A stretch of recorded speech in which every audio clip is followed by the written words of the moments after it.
හරි.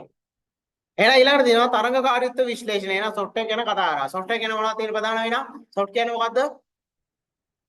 software කියන්නේ මොනවද? ශක්තියින්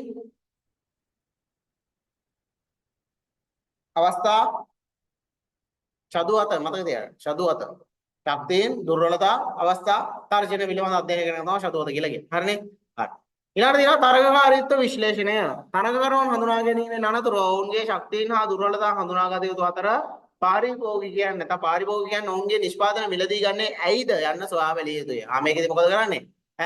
අපේ තරංගකරුවන් ගැන හොයලා බලන්න ඕන. ඔවුන්ගේ ශක්තියින් දුර්වලතා මොනවද ගැන හොයන්න ඕන. ඒකල වල ඔවුන්ගේ දුර්වලතා හොයලා ඒ දුර්වලතා වලට තමයි පහර දෙන්න ඕන. හරි. අන්න ඒ දුර්වලතා වෙලා මෙතනින් අපිට රින්ගන්න පුළුවන් අවස්ථා ගැන හොයන්න ඕන. ඊළඟට නිෂ්පාදන මිලදී කියන්නේ අපි කියන්නේ අපි හිතමු කොත්මලේ කම්පැනි ගත්තොත් ඒකේ චීස් මිලදී ගන්න ප්‍රමාණය වැඩි.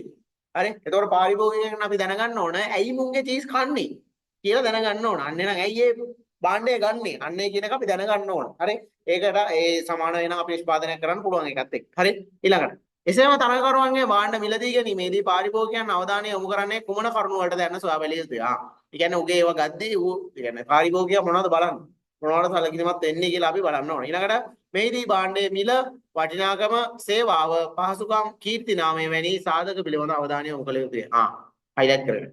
මේදී අවධානය යොමු කරන්න ඕන මොනවද? භාණ්ඩයේ මිල වටිනාකම සේවාව පහසුකම් කීර්ති නාමය වැනි සාධක පිළිබඳ අවධානය යොමු කළ යුතුයි. තරංගකාරීත්ව විශ්ලේෂණය යනු ෂදු අත විශ්ලේෂණයට වඩා ඉදිරියට යන ක්‍රියාවලියකි. මේ නොකඩවා සිදු කළ යුතු ක්‍රියාවලියකි. මේ තරංගකාරීත්ව විශ්ලේෂණය කියන්නේ මොකද්ද? ෂදු අත වගේ හිටපු ගමන් කරන එකක් නෙමෙයි. හරි. ඒකට වැඩි සාමාන්‍යයෙන් ඉදිරියට යන ක්‍රියාවලියක් සහ මේක නොකඩවා සිදු කරන්න ඕන ක්‍රියාවලියක්. තරංගකාරීත්ව විශ්ලේෂණයකදී ව්‍යාපාරිකයාට සාපේක්ෂව තරංගකරුවන් කොතෙක් දුරට තරංගකාරීත්වයට සූදානම්ද යන්න අධ්‍යයනය කරයි. තරංගකාරී විශ්ලේෂණය මොකද කරන්නේ? ව්‍යාපාරිකයාට සාපේක්ෂව තරංගකරුවන් කොතරම් දුරට තරංගකාරීත්වයට සූදානම්ද කියලා තමයි බලන්නේ. යාළුවා දැන් මොනවටද බලන් ඉන්නේ? මොනවද කරන්න හිතන් ඉන්නේ? අන්න ඒ වගේ අවධානයෙන් තමයි ඉන්න ඕන. හරි. ඊළඟට ව්‍යවසායකයෙකුට ප්‍රාථමික හා ද්විතීයික වශයෙන් තරංගකරුවේ දෙකොට්ටාසයක් සිටිති.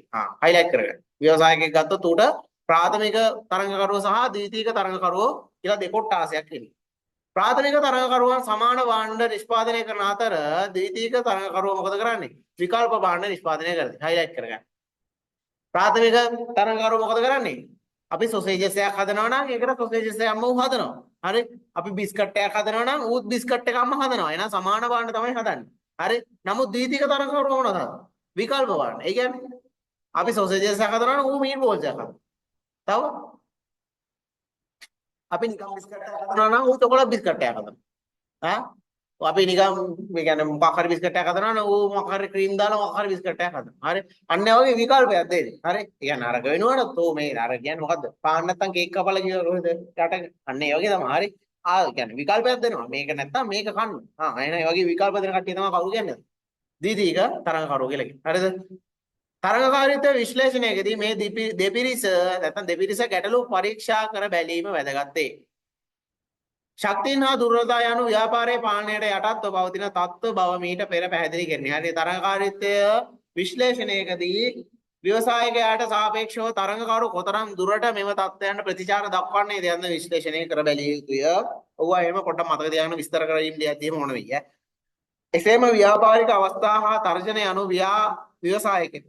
ව්‍යවසායකයාගේ පාලනයෙන් බැහැර සාධක බව පැහැදිලි කර ඇති අතර ව්‍යාපාරයට පවතින තරංග සලකා ව්‍යවසායකයා මේ කාර්යයන් කොතෙක් දුරට හසුරුවා ගැනීම සඳහා සූදානම්ද යන්නත් අනෙකුත් තරංගකරුවන් එම තත්ත්වයන්ට කෙසේ ප්‍රතිචාර දක්වන්නේද යන්නත් විශ්ලේෂණය කර බැලිය යුතුය. හරිද? හරි. එහෙනම් කියන්නේ මොකද්ද? අවස්ථා හා තර්ජන කියන්නේ මොනවද?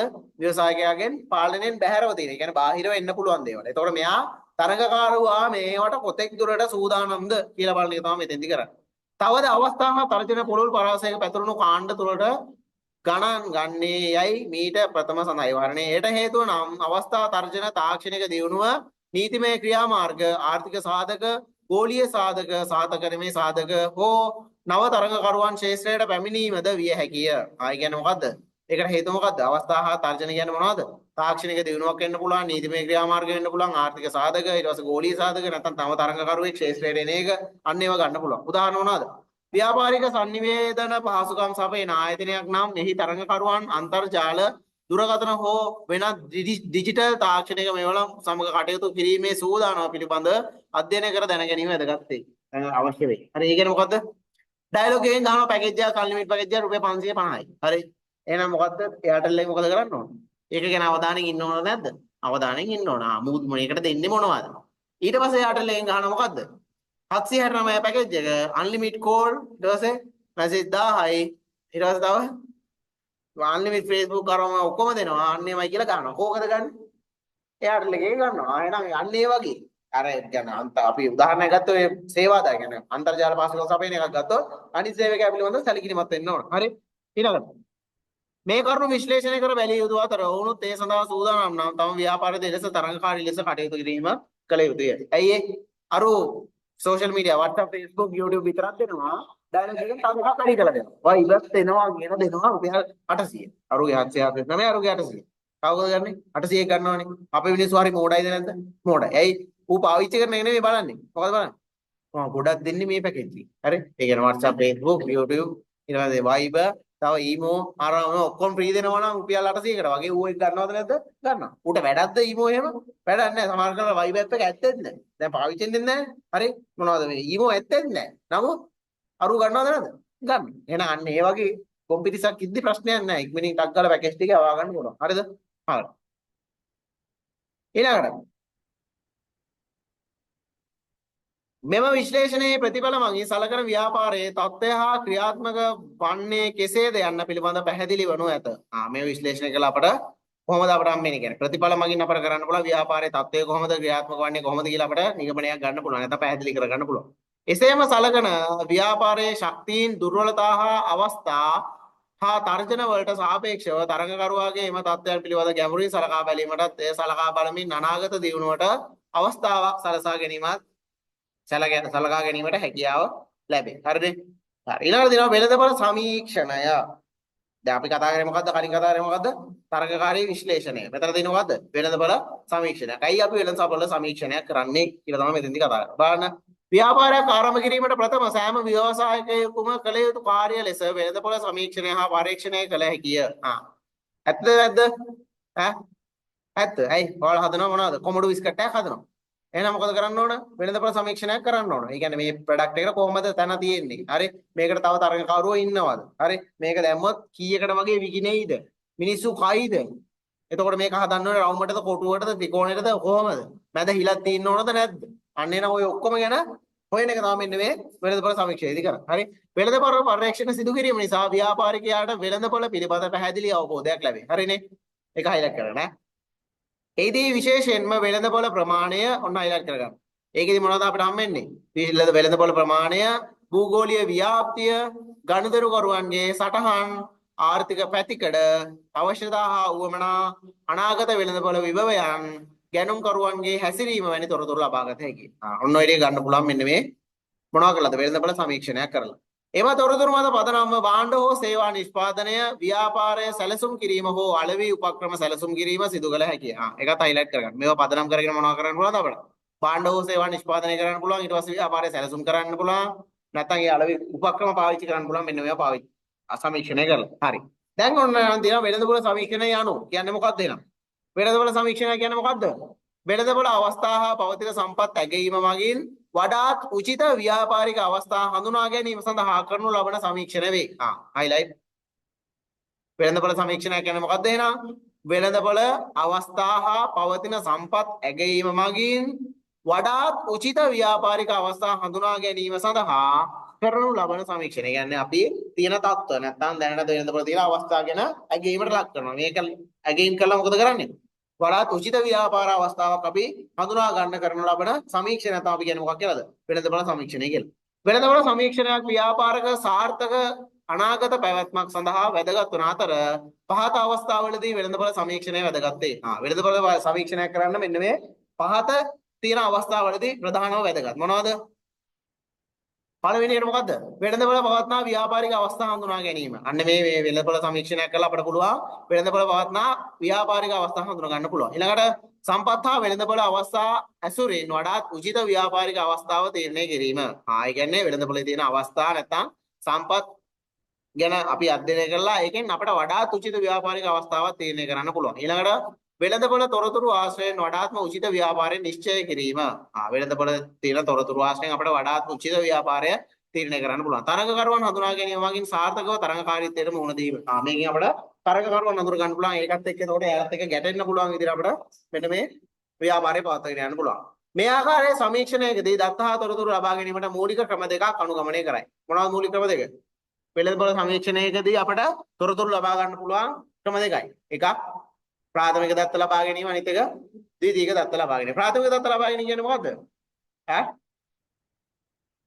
අපිට ව්‍යාපාරයට අදාළ විවිධ පාර්ශ්ව නැත්නම් අයිතිකරුවෝ, තරඟකරුවෝ, පාරිභෝගිකයන් අන්න යාලෙන් දෙලින්ම තොරතුරු ගන්න පුළුවන්. හරි? ඒකට අපි කියනවා ප්‍රාථමික දත්ත කියලා. ද්විතීයික දත්ත කියන්නේ ව්‍යාපාරයට අදාළ ඔය මොනවාද වෙබ්සයිට් තියෙනවා, ඊට පස්සේ යාලගේ මේ මොනවාද මේ Facebook page තියෙනවා, ඔන්න ඔය වගේ අපිට වක්‍රාකාරව හොයන්න පුළුවන්. ඒකට අපි කියනවා මොකද්ද? ද්විතීයික දත්ත එකතු කිරීම කියලා. හරි? බලන්න යන ප්‍රාථමික දත්ත. සමීක්ෂණ අරමුණු කරගනිමින් ව්‍යාපාරයට අදාළ විවිධ පාර්ශව එනම් අයිතිකරුවන්, තරඟකරුවන්, පාරිභෝගිකයන්, සැපයුම්කරුවන් වැනි අයගෙන් ඍජුවම ලබා ගන්නා තොරතුරු වෙයි. highlight කරගන්න. ප්‍රාථමික දත්ත කියන්නේ මොනවද එහෙනම්? සමීක්ෂණය අරමුණු කරගනිමින් ව්‍යාපාරයට අදාළ විවිධ පාර්ශව එනම් අයිතිකරුවන්, තරඟකරුවන්, පාරිභෝගිකයන්, සැපයුම්කරුවන් වැනි අයගෙන් ඍජුවම දත්ත ලබා ගන්නවා අපි කියනවා ප්‍රාථමික දත්ත කියලා. ප්‍රාථමික දත්ත ලබා ගත හැකි ක්‍රම. ප්‍රාථමික දත්ත ලබා ගන්න පුළුවන් ක්‍රම මොනවද? එකක් නිරීක්ෂණය කරලා පුළුවන්. අනිත් එක සමුග සාකච්ඡා මගින් පුළුවන්. අනිත් එක ප්‍රශ්නාවලියක් මගින් අපට පුළුවන්. හරිනේ? ඊළඟට තියෙනවා ද්විතීයික දත්ත. ව්‍යාපාරයට අදාළ ප්‍රකාශයට පත් කර ඇති හෝ නොකළ එමෙන්ම වෙනත් පුද්ගලයන් හෝ ආයතන එක්රැස් කරන ලද දත්ත ප්‍රයෝජනයට ගැනීම සිදු කරයි. ඒ කියන්නේ ව්‍යාපාරයේ අදාළ ප්‍රකාශයට පත් කර නැත්නම් නොකරපු ඒ වගේම වෙනත් පුද්ගලයන් විසින් ආයතන වල එක්රැස් කරපු තොරතුරු පාවිච්චි කරන්න පුළුවන්. මොනවද එකක්? උදාහරණ මහා බැංකුව වාර්තාව. highlight කරගන්න ඔය ද්විතීයික දත්ත කියන්නේ මොනවද කියලා. මොකද්ද මහා බැංකුව වාර්තාව පුළුවන්. ඊට පස්සේ ව්‍යාපාරයක වාර්ෂික වාර්තා සහ පොතපතින් ලබා ගන්නා ලද තොරතුරු. ඒ කියන්නේ ඔය ගොඩක් කම්පැනි වල යාලගේ වාර්ෂික මේක දානවා. අන්න ඒකෙන් ගන්න පුළුවන්. ඊට පස්සේ ව්‍යාපාරයක මූල්‍ය ප්‍රකාශන වලින් ලබා ගන්නා තොරතුරු. මොකක් හරි ව්‍යාපාරයක දෙන මූල්‍ය ප්‍රකාශන වලින් ගන්න පුළුවන් තොරතුරු. වෙනත් ආයතන වල පරීක්ෂණ වාර්තා පරිශීලනය මගින් හොරෙන් අරගෙන ඉවරලා පරිශීලනය කරනවා. අන්න ඒ මගින් අපිට දත්ත ගන්න පුළුවන්. අපි කියනවා ද්විතීයික දත්ත එකතු කිරීම කියලා. හරිද? හරි. ඊළඟට දෙනවා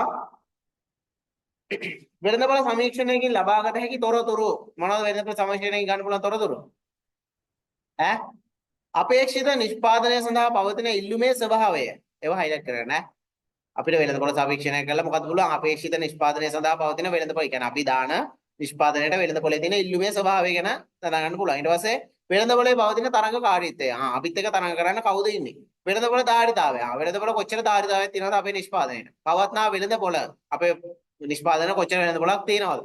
ලබාගත හැකි වෙළඳපොළ. අපිට කොච්චර වෙළඳපොළ ලබා ගන්න පුළුවන් වෙයිද ඉස්සරහට? අන්න ඒක දැනගන්න පුළුවන්. ඊළඟට බෙදා හැරීමේ මාර්ගවල ස්වභාවය. අපි කොහොමද මෙන්න මේක බෙදා හරින්න ඕන? අපි නිෂ්පාදනයක් කරොත් ඒක අපි බෙදා හරින්නේ කොහොමද? අන්න ඒ ගැන දැනගන්න. ඊට පස්සේ මිලෙහි හැසිරීම. අපි මිල වෙනස් කරන්න ඕන කොහොමද? ඒ කියන්නේ එකපාර වැඩි කරනවද? එකපාර අඩු කරනවද කොහොමද? ඒක. ඊට පස්සේ පාරිභෝගික හැසිරීම. පාරිභෝගිකයා කොහොමද අපේ නිෂ්පාදනය ගැන තියෙන්නේ? කියන්නේ ගන්නෙ කොහොමද? යා ඒ කියන්නේ මොනවා සඳහාද ගන්නෙ? මොනවද අරමුණු? ඒවා. ඊට පස්සේ සාධක උපයෝජනය. සාධක උපයෝජනය. ඒ කියන්නේ මොනවද කියන්නේ? මෙන්න මේ අපේ ව්‍යාපාර සඳහා මොනවද තියෙන කියන්නේ මොන සාධකද අපි උපයෝගී කරගන්න. අන්න ඒ ගැන අපිට දැනගන්න පුළුවන්. වෙළඳපොළ සමීක්ෂණයකදී පහත දැක්වෙන ක්‍රියා අනුගමනය කළ හැකියි. වෙළඳපොළ සමීක්ෂණය කරද්දී ඔන්න ඒ කියන ක්‍රියා අනුගමනය කරන්න ඕන. මොනවද ඒක? පළවෙනිට මොනව කරන්න ඕනද? නිරීක්ෂණය කරන්න ඕන. මොනවද නිරීක්ෂණය කරන්න ඕන? පුද්ගල හැසිරීම ක්‍රියා තත්ත්ව නිරීක්ෂණය මගින් ප්‍රාථමික දත්ත රැස් කිරීම මේදී සිදු කරයි. ඊළඟට පරීක්ෂණයට වාජනය වන පුද්ගලයන් ස්ථාන සම්බන්ධව වාචිකව සම්බන්ධ නොවේ. මේ සඳහා යාන්ත්‍රික නිරීක්ෂණය යොදා ගැනීම කළ හැකියි. දැන් එතන අයිතිකාරයගෙන් කෙලින්ම ගිහලා අහන්න පුළුවන්ද? මේ ඔයාලගේ ප්‍රොඩක්ට් එක මොන වගේද විකිනනවද අරමව කියලා මේ අහන්න පුළුවන්ද? කනට ගහලා එළවයි. ඇයි? උගෙන් අහන්න බෑ ගෙලින්ම. ඇයි? එහෙනම් කොහොමද ගන්න ඕන අපි? වක්‍රාකාරව ගන්න ඕන. මොන වගේද? CCTV දර්ශන වගින් නැත්තම් වීඩියෝ දර්ශන වලින්. ඒ කියන්නේ වක්‍රාකාරව ඈත ඉඳලා අපි නිරීක්ෂණය කරනවා. කෙලින්ම වාචිකව ගිහලා අහන්නේ නැත. හරි? වාචිකව ගිහලා නිරීක්ෂණය කරන්නේ නැහැ. හරි. එහෙනම් ඒක කරා. ඊළඟට සමීක්ෂණය කරන්න ඕන. සමීක්ෂණය කරන්නේ කොහොමද? පවත්නා සාධක පාලනයකින් තොරව නිෂ්පාදනය පිළිබඳ දැනුම ආකල්ප තේරීම මිලට ගැනීමේ ආකාර පරිභෝජන රටාව පිළිබඳ පුද්ගලයන්ගෙන් ප්‍රශ්න කිරීම මගින් ප්‍රාථමික දත්ත ලබා ගැනීම සේදී සිදු කරයි. සමීක්ෂණයේදී මොකද කරන්නේ? පවත්නා සාධක පාලනයකින් තොරව. ඒ කියන්නේ මොකොත් අපි පාලනය කරන්න යන්නේ නැහැ අපේ සාධක. පාලනය කරන්නේ නැතුව නිකම්ම අපි අහනවා. නිෂ්පාදනය පිළිබඳව දැනුම නැත්නම් ආපාල්ප නැත්නම් කොහොමද තෝරන්නේ? මිලට ගැනීමේ ආකාරය කොහොමද පාරිභෝගිකයේ රටාව පිළිබඳව අපි පුද්ගලයාගේ ප්‍රශ්න කරලා අහනවා. ඒක තමයි අපි කොහොමද කියන්නේද? සමීක්ෂණය කියලා. මේදී පහත ක්‍රම අනුගමනය කළ හැකියි. සමීක්ෂණයට ගන්න පුළුවන් ක්‍රම මොනවද? එකක් පෞද්ගලික සම්මුඛ සාකච්ඡා, අනිත් එක ප්‍රශ්නාවලි, අනිත් එක දුරකථන සාකච්ඡා, ඊට පස්සේ වීදි සම්මුඛ සාකච්ඡා. ඒ යන පාර ගිහිල්ලා එන එකත් එක්ක කතා කරනවා කියන එක නෙමෙයි. පාරින් හිඟන්නත් එක්ක කතා කරනවා. කොහොමද අපේ ප්‍රොඩක්ට් එක සුපිරි? අනේ මහත්තයා කීයක් හරි දෙන්න ගියේ. හරි. එහෙම අහන්නේ. හරි. ඊළඟට කණ්ඩායම් සම්මුඛ සාකච්ඡා. ඔන්න ඔය විදිහට අපිට හොයන්න පුළුවන්. හරිනේ. හරි. එහෙනම් මෙන්න මේ සමීක්ෂණය ඔන්න ඔච්චරයි. සමීක්ෂණයේදී ඔන්න ඔය කාර්යයන් තමයි අපි කරන්න ඕන. හරිද? හරි. ඊළඟට තියෙනවා වෙළඳපොළ පර්යේක්ෂණ ක්‍රියාවලිය. වෙළඳපොළ පර්යේක්ෂණ ක්‍රියාවලිය. කොහොමද මේක කරන්නේ? වෙළඳපොළ පර්යේක්ෂණය හනු වෙළඳපොළ සහ අලෙවිකරණයට අදාළ තොරතුරු ලබා ගැනීම සඳහා අරමුණු පිහිටුවා ගැනීම, අරමුණු වලට අනුව අවශ්‍ය තොරතුරු එක්රැස් කිරීම, විශ්ලේෂණය කිරීම, ඇගීම හා ඉදිරිපත් කරමින් නිගමනයට එළඹ වේ. හයිලයිට් කරගන්න. වෙළඳපොළ පරීක්ෂණය කියන්නේ මොකක්ද එහෙනම්? ඈ වෙළඳපොළ සහ අලෙවිකරණයට අදාළ තොරතුරු ලබා ගැනීම සඳහා අරමුණු පිහිටුවා ගැනීම, අරමුණු වලට අනුව අවශ්‍ය තොරතුරු එක්රැස් කිරීම, විශ්ලේෂණය කිරීම, ඇගීම. ඔන්න ඔය කරුණු හතර කරලා අපි ඒක නිගමන වලට එළඹෙනවා. අපි කියන එක මොකද්ද? වෙළඳපොළ පරීක්ෂණය කියලා. මේ අනුව වෙළඳපොළ පරීක්ෂණ මගින් පාරිභෝගිකයාගේ තොරතුරු, අලෙවිය සම්බන්ධ තොරතුරු, කායයට අදාළ ක්‍රියාකාරකම්, ව්‍යාපාරික අවස්ථා හා ගැටලු හඳුනා ගැනීමටත් ව්‍යාපාරික අනාගතය පිළිබඳ අවබෝධය ලබා ගැනීමට උපකාරී වේ. හයිලයිට්. මෙන්න මේ වෙළඳපොළ පරීක්ෂණය කළා මොනවද අපි බලාපොරොත්තු වෙන්නේ? පාරිභෝගිකයාගේ තොරතුරු ලබා ගන්න. ඊට පස්සේ ඒ කියන්නේ පාරිභෝගිකයාගේ ගෙදර ඇඩ්‍රස් එක හොයාගන්න එකද? ටෙලිෆෝන් නම්බර් එක ගන්න එකද? නෑනේ. හරිව නෙවෙයි ඈ. පාරිභෝගිකයාගේ තොරතුරු, අලෙවිය සම්බන්ධ තොරතුරු, ඒට අදාළ ක්‍රියාකාරකම්, ව්‍යාපාරික අවස්ථා හා ගැටලු හඳුනා ගැනීමටත් ව්‍යාපාරික අනාගතය පිළිබඳ අවබෝධයක් ලබා ගැනීමටත් උපකාරී වේ. ඊළඟට එසේම වෙළඳපොළ පරීක්ෂණ සිදු කිරීම මගින් ව්‍යාපාර කටයුතු වලට හා අලෙවි කටයුතු වල පවතින අවධානය අඩු කර ගැනීමේ හැකියාවද ලැබේ. ඒකත් හයිලයිට් කරගන්න. පවතින වෙළඳපොළ පරීක්ෂණ චක්‍රීය ක්‍රියාවලියකි. එහි ප්‍රධාන පියවර 4ක් අන්තර්ගත වේ. වෙළඳපොළ පරීක්ෂණ කියන්නේ චක්‍රීය ක්‍රියාවලියක්. ඒකේ ප්‍රධාන කරුණු 4යි. මොනවද? වෙළඳපොළ ගැටලු හඳුනා ගැනීමෙන් අරමුණු පිහිටුවා ගැනීම 1, 2, පරීක්ෂණ සැලසුම් සංවර්ධනය කිරීම, 3, පරීක්ෂණ සැලසුම් ක්‍රියාත්මක කිරීම, 4, විවරණය හා වාර්තාකරණය. හරි. පළවෙනි මොකද්ද? වෙළඳපොළ ගැටලු හඳුනා ගැනීමෙන් අරමුණු පිහිටුවා ගැනීම. හරි. ගැටලු හඳුනාගන්නේ කොහොමද? ගැටලු හඳුනාගෙන මේකේ අරමුණු පිහිටුවා ගන්නේ කොහොමද කියලා කතා කරන්නේ. හරි. මේදී වෙළඳපොළ පරීක්ෂණ සිදු කරන්නේ කුමක් නිසාද යන්න ගැටලුවට පිළිතුරු ලැබේ. හයි. කියන්නේ අපි වෙළඳ පරීක්ෂණය කරන්නේ ඇයි? මොකටද? නිකන් අහනවට. නෑනේ. වෙළඳපොළ ගැටලුව කුමක්ද යන්න පළමුව මැනවින් අවබෝධ කරගත යුතුය. අපි ඉස්සලම මොකද කරන්න ඕන? වෙළඳපොළ ගැටලුව මොකක්ද කියලා අවබෝධ කරගන්න ඕන.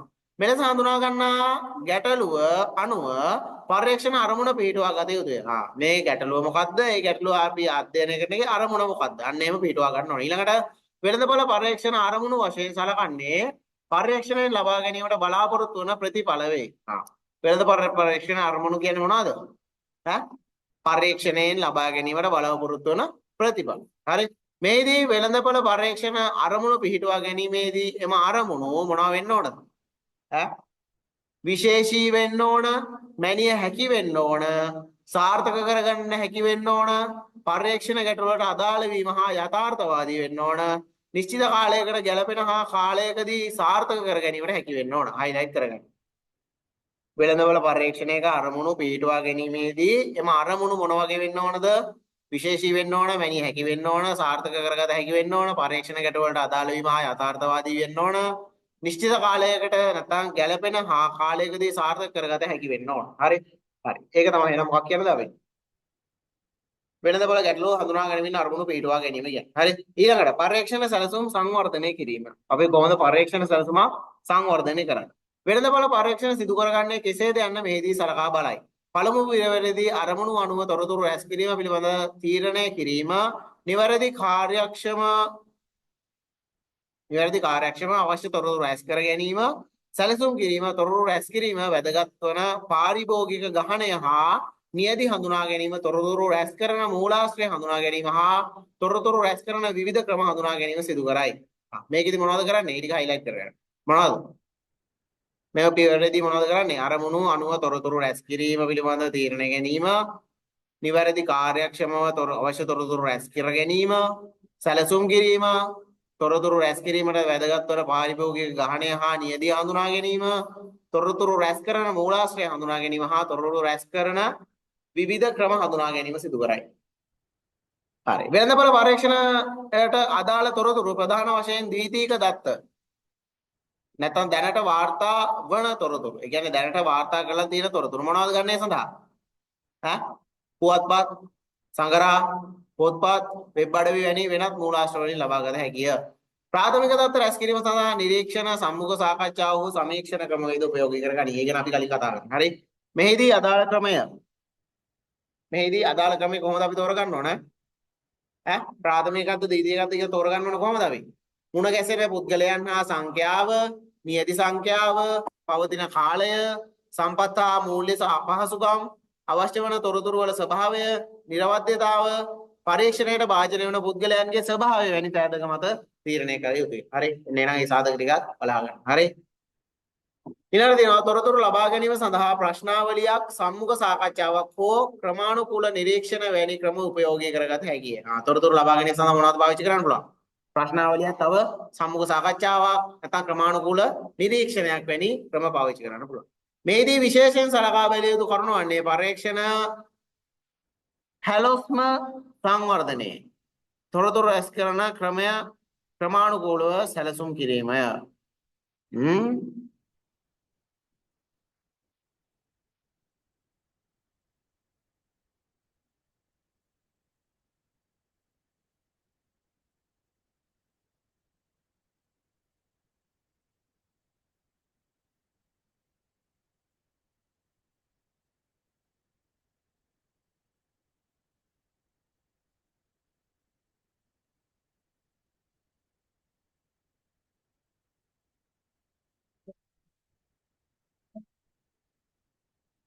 එයි.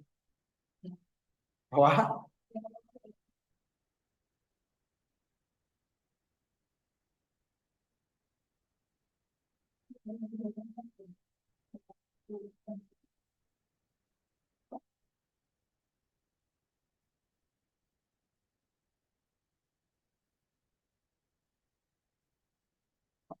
හැලොස්ම නෙවෙයි තන සැලැස්ම ඈ.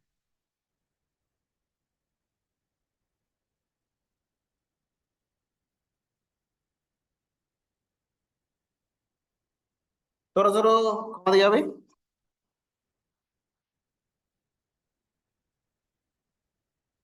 පරීක්ෂණ සැලැස්ම සංවර්ධනයේදී තොරතුරු රැස් කරන ක්‍රමය ක්‍රමානුකූලව සැලසුම් කිරීමය. ඊළඟට තියෙනවා පරීක්ෂණ සැලසුම් ක්‍රියාත්මක කිරීම. මෙන්න මේ අපි කරපු පරීක්ෂණ සැලසුම ක්‍රියාත්මක කරන්නේ කොහොමද කියලා. මෙහිදී තීරණය කරන ක්‍රමවේදය අනුව හා ශිල්පකමය පදනම්ව දත්ත රැස් කිරීමට විශ්ලේෂණය හා ඇගීම සිදු කරයි. මේකෙදි මොකද කරන්නේ?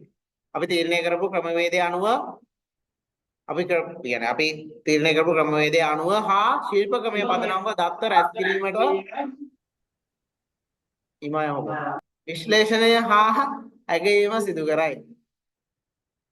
කරයි. ඊළඟට දත්ත රැස් කිරීම සඳහා පළමුව අදාළ පාරිභෝගිකය ගහණයට අනුව නියදි තෝරා ගැනීමේ සුදුසුකමක් මගින් අවශ්‍ය නියදි සංඛ්‍යාව තෝරා ගත යුතුය. මේකෙදි මොකද කරන්න ඕන? පාරිභෝගිකයන්ගේ ගහණය අනුව නියදි තෝරා ගැනීම සහ සුදුසුකමක් මගින් අපි දත්ත රැස් කරන්න ඕන. ඊළඟට ඉන්පසු තොරතුරු රැස් කරන ක්‍රමය තෝරා නැත්නම් හඳුනාගත යුතුය. ඊට පස්සේ තමයි මොකද කරන්න ඕන? තොරතුරු එකතු කරන ක්‍රමය හඳුනා ගන්න ඕන. ඊට පස්සේ එසේම අරමුණු වලට අනුව රැස් කිරීමට අපේක්ෂා කරන තොරතුරු හඳුනාගෙන පෙළගස්වා ප්‍රශ්නාවලිය, සම්මුඛ සාකච්ඡා, පියවර හෝ නිරීක්ෂණයන්ගේ පිරික්සුම් ලැයිස්තුවක් සකසාගෙන ඒ අනුව තොරතුරු රැස් කිරීම ආරම්භ කළ හැකිය.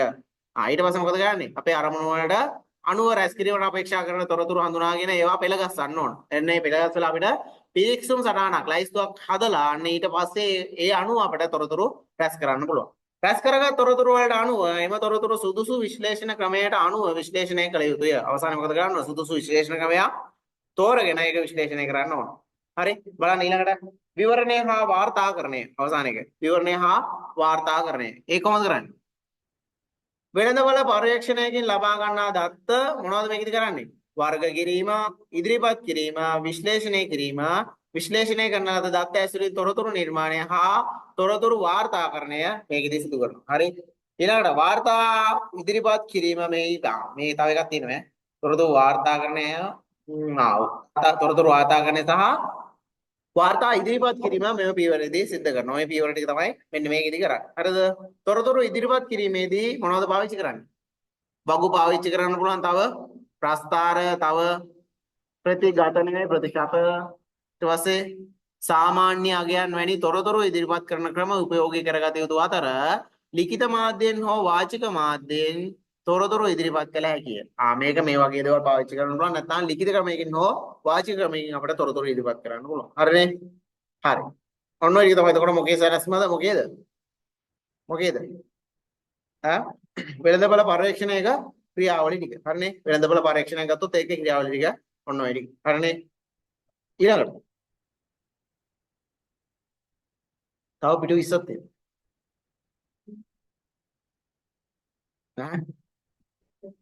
තව පිටු 20ක් තියෙනවා. ඇති කියන්නේ බං. එතකොට සිලබස් ඉවර වෙන්නේ නැහැ නේ බං.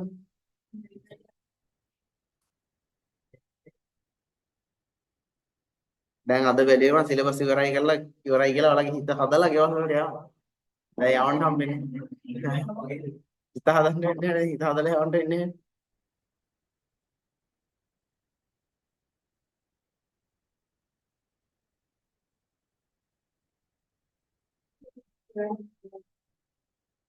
මොකද?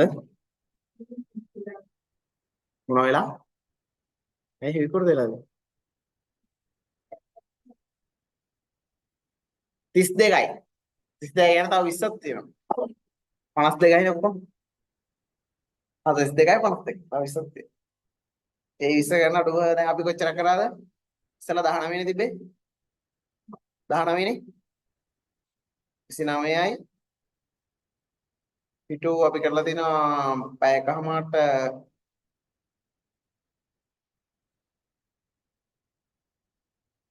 13ක්. සෝරි. ඔව් 13ක් කරලා.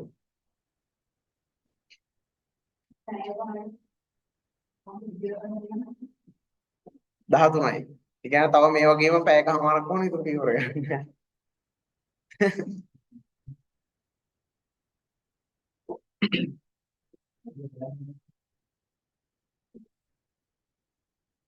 තොර අද මගේ ටාගට් එක ඉවරයි. අද හවස අර්ග කරේ නැත්නම් අර මම 5ට පටන් ගන්න කියලා පටන් ගත්තා නම් ඉවරයි මේ. 8ට. මම කිව්වනේ 4:00ට පටන් ගමු කියලා. පේපර් එක කරලා ඉන්න උනවනේ කට්ටිය ඕන උනවනේ කට්ටියට.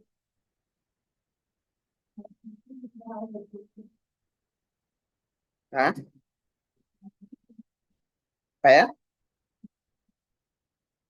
5කින් පිටු 15 ඉවර කරලා දෙන්න. පිටු 15යි. පැති 30යි.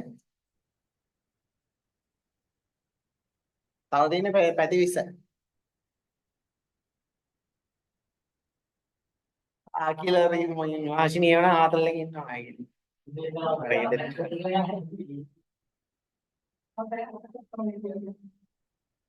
නෑ තව පිළිගන්න ප්‍රධාන මේ මෙතන තියෙන්නේ ව්‍යාපාර සැලැස්ම නිර්මාණය.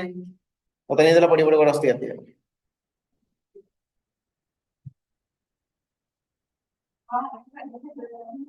ඈ?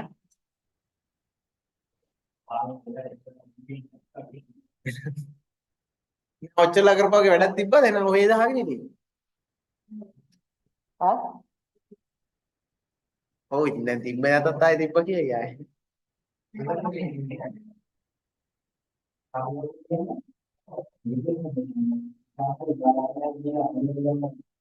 පුළුවන්. ඔයාලට මෙහෙම ව්‍යාපාරයක් ආරම්භ කරන්න තියෙනවා. මෙන්න මේ ව්‍යාපාර අපි හිතමු උදාහරණයක් විදිහට ගන්නකො. බිස්කට් ගන්නකො. ඔයාලට මේ බිස්කට් ව්‍යාපාරයක් පටන් ගන්න ඕන. හරිද? එහෙනම් ඔයාලා ඒක සදුවද විශ්ලේෂණය කරලා කොහොමද කරන්නේ කියලා හරි. එතකොට මොකද්ද ගන්න ඕන? බිස්නස් කම්පැනි එක කියන්නේ බිස්කට් එකක් හදන්න නම් අපිට තියෙන ශක්තියින් ඉස්සලාම බලන්න ඕන. ඔයාලා තියෙන ශක්තිය ලියන්න ඕන. ඊට පස්සේ දුර්වලතා ටික ලියන්න ඕන. ඊට පස්සේ අවස්ථා ටික ලියන්න ඕන. ඊට පස්සේ තර්ජන ටික ලියන්න ඕන. තර්ජන ටික ලියලා මෙන්න මේ ටික ඉන්නේ. එහෙනම් අපිට වැඩියෙන්ම තියෙන මොනවද කියලා බලලා ඉවරලා අපිට තියෙන අවස්ථා වැඩියෙන් තියෙනවා නම් එහා අපිට යන්න පුළුවන්. මෙන්න මේ අවස්ථාව පිළිබඳව යන්න පුළුවන් කියලා ඉතින් පොඩි චීදැල්ලෙම නේ. ඒකේ මම හිතන්නේ ප්‍රශ්න එක තමයි නෑ ව්‍යුහගත ප්‍රශ්නයකට හොද තිබ්බ මම හිතන්නේ මට මතකදී යන්නේ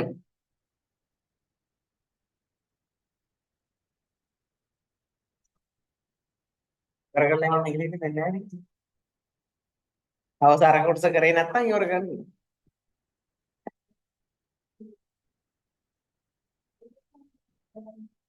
නෑ නේ වනිත උඬ ඉවර ඕන නෑ අර ඉවර කරන්න පළවෙනි කොටස ඉවර කරන්න හරි එහෙනම් අගිල හෂිනී ගුඩ් නයිට් ගුඩ් නයිට් නේ පාඩම් කරපන් ඈ මං යන්නේ ඉඳ ගුඩ් නයිට් නයිස් කියලා පාඩම් කරන්නේ ඈ ගුඩ් නයිට් ගුඩ් නයිට් නේ සෝරි අමතක වුණා මම යනවා ඉතින් ගුඩ් නයිට් පාඩම් කරන්න